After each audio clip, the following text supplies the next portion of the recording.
What's up, YouTube? It's Rochelle Tannen. It's May 18th, 2022. It's 8:55 a.m. This is going to be a short video. I was reading through my comments about Vivica Fox and Mr. Samuels, and a lot of men call me bitter and ask me where my children are. Do I have a man and all this?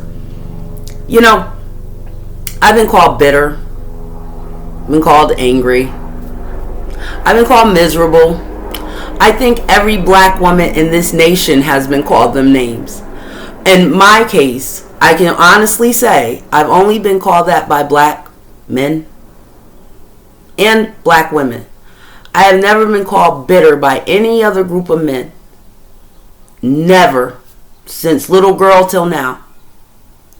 I'm not bitter about a YouTuber passing. I could care less. I made it very clear in the first video I did about Kevin Samuels, which I didn't think I'd be addressing this so much, but I didn't watch all his work in the last couple years. I heard his name. I saw a few shorts. Someone asked me my opinion about him on a previous video I did. That was my opinion. It's almost like we're living in a day where if you have a difference of opinion, you get swarmed and called names and all that, and that's fine. But understand me, black man, I'm not bitter.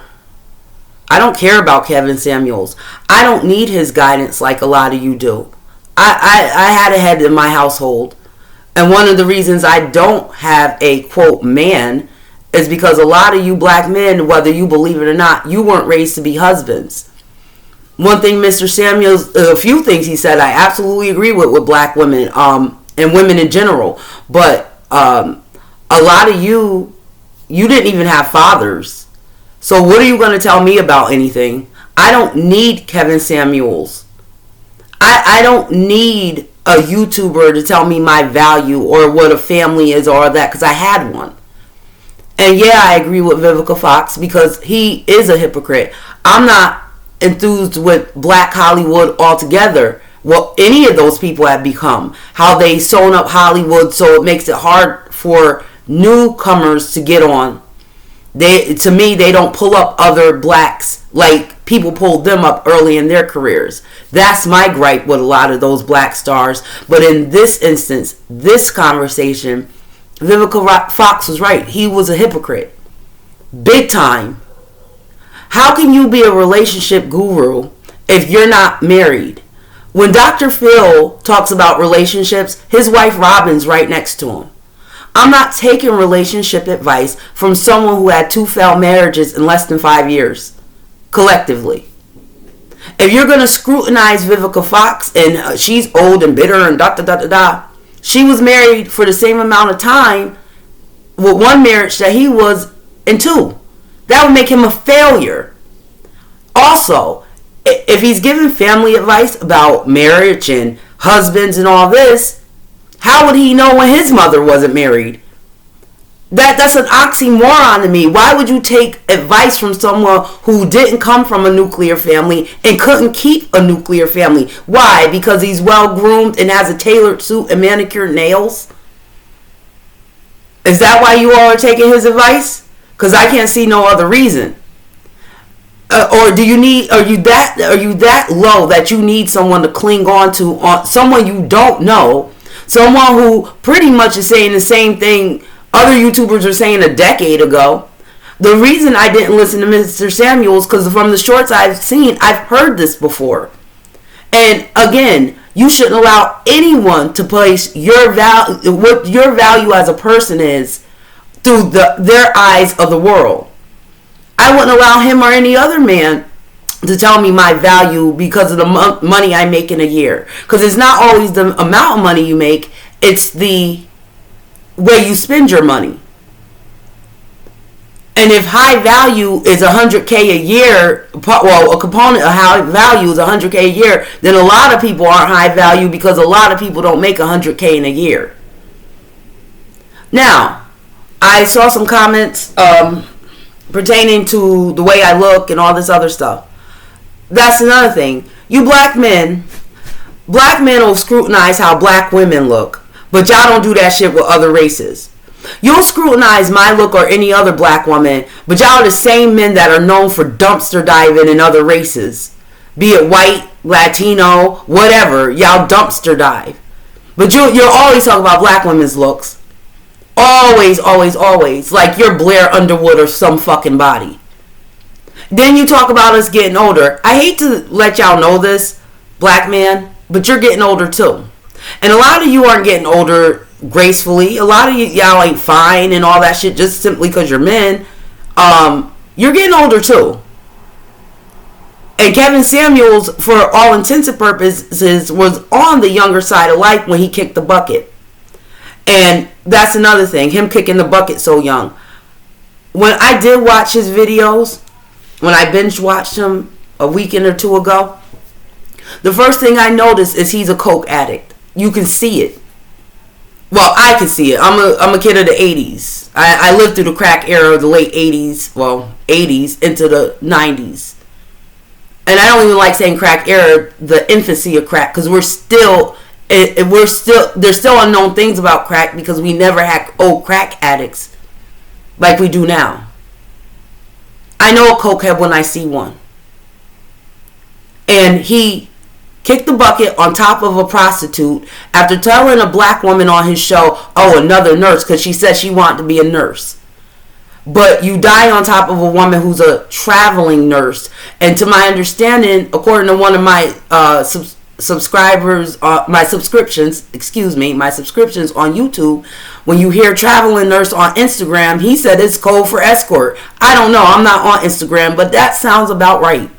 Because she didn't look like any type of professional to me. And she wasn't a 10, and she wasn't thin. Her pictures are photoshopped. She won't no 10. And as I said in my last video, and I'll say it again, let me tell you who was a 10 at 20 and 30. Vivica Fox, certainly. I don't care if she's had plastic surgery now. That woman's almost 60 years old. And what you guys are overlooking with Vivica Fox is that her and Kevin Samuels are the same age. They came up at the same time. And her career went a lot further than his. He was trying to get in that arena in Hollywood. In New York, because that's another heavy hitter in entertainment. He was trying to get there, and he finally got a little traction, and he kicks the bucket. Y'all can't be mad at nobody because the good Lord called him home. Take that up with God. Maybe God don't like ugly. I don't know. But what I do know is that there's people that were a generation above Kevin Samuels, above the baby boomers, that they're still living. So I would say those men and women are much more high value than he was, because he's dead. And again, I said in one of my videos, listen, I understand you guys need someone to cling on to. Go cling on to him. But don't get mad at another opinion. I have been in the same room as Vivica Fox, and she does have a essence to her. And yeah, niggas were paying $50 a pop to take a picture with her. And yeah, her old movies are classics, whether you want to admit it or not. Set It Off is now a musical on fucking Broadway, or off Broadway, but I think it's on Broadway. Set It Off you can stream now. How to Be a Player, Booty Call, Kill Bill. You know, Y'all take away from this woman's work because you don't like what she said about a YouTuber that just really came on the scene, that really got his traction in the last couple years. So now all of a sudden she's bitter, she's this and that. I had posed a question because it seems like only bitter, miserable, and whatnot only applies to black women. I posed a question and none of y'all answered this. Betty White, the incomparable Betty White, was married once, had no kids. Was she miserable and bitter? Or is that just reserved for black women? Because I assure you, I've never been called any of them names except by black people. Never. Never ever. Because I appreciate life. And I appreciate getting older. Because you idiots should have learned with Kevin Samuels. Tomorrow ain't promised to nobody. We're living in a time where niggas think they're going to be forever young. Running around here at 35, 37 with kids. Running around here trying to impress 21-year-olds. And you come questioning me? I'm glad I'm getting older. I bet you this, Kevin Samuels wish he was getting older. A lot of people getting shot from coast to coast every day or shot today, they're wishing they were getting older, believe me. Y'all look at getting older as something bad. I don't. I don't look at 41 as 1 foot in the grave. I sure don't. See, that lets me know a lot of you all have a problem with growing up. I don't. You can call me miserable. You can call me granny. You can do whatever you want to do. But in this conversation, I still agree with Miss Fox, formerly Mrs. Fox, who came from a nuclear family. Kevin Samuels didn't. You can get mad. You can tell me I didn't look at his videos and all this other shit. From what I did look at, he came from a single mother household. So who the fuck is he to scrutinize everybody? And obviously he didn't know how to command a marriage, a long-term marriage, because 2 women divorced him. Since y'all are asking me, did I watch his videos? Did you watch his videos? You're taking relationship advice from someone who died on top of a prostitute. And you're scrutinizing me. But it doesn't matter, because I knew when coming back into YouTube, I know what it's about on YouTube. You don't have to agree with me. Go watch someone you do agree with. But again, before I end this video, I've only been called bitter and angry by other black people, black men particularly. It's almost like that's a smokescreen or a way to stop a black woman's opinion. I could whisper and you'll still say I'm angry or bitter. Let me tell you something. Let me ask you something. Well, a lot of you black men, what am I bitter about? Most of you got kids that are in their 20s now. Most of you are grandfathers. Most of you you're not commanding upper salon jobs. You're not the catch that you want to believe you are. And most of you are so scared of getting older, that's why you're running around wearing what are the name of them underwear? Ithaca underwear, like these 12-year-olds are wearing, 15-year-olds are wearing, running around here looking stupid. Running around here 40 years old talking about strippers and strip clubs and all this when you got babies at home to feed. But you sitting up here talking about I'm getting older. Y'all the one who are forever 21. I'd rather get older than to try to be forever 21. So on that note, I'm about to bounce. But keep the comments coming. Keep them. Hey, I'm not going to turn off comments. I believe in free speech. You don't have to like the way I look or the things I say, but they're my opinions. Again, go to someone else's channel where you do like the way they look and you do like the things they say, and what they say in lines of what you is in line with what you think. And that's all I got to say. I'm out of here.